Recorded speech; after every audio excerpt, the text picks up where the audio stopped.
are you guessing based on what we know today? No.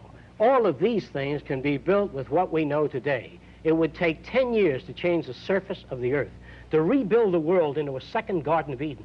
The choice lies with you. The stupidity of a nuclear arms race, the development of weapons, trying to solve your problems politically by electing this political party or that political party, that all politics is immersed in corruption. Let me say it again. Communism, socialism, fascism, the Democrats, the liberals, we want to absorb human beings. All organizations that believe in a better life for man, there are no Negro problems or Polish problems or Jewish problems or Greek problems or women's problems. They're human problems. I'm not afraid of anybody. I don't work for anyone. No one can discharge me. I have no boss.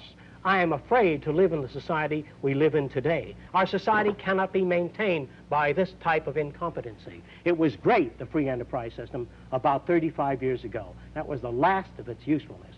Now we've got to change our way of thinking or perish. The horror movies of the future will be our society, the way it didn't work. And politics would be part of a horror movie.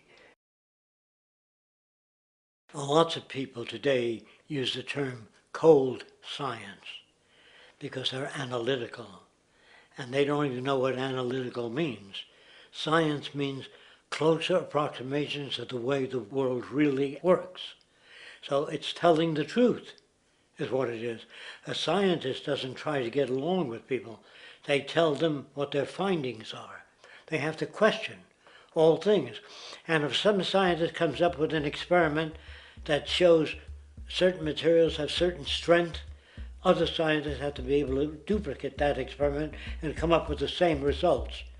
Even if a scientist feels that an airplane wing, due to mathematics or calculations, can hold up a given amount of weight, they still pile sandbags on it to see when it breaks.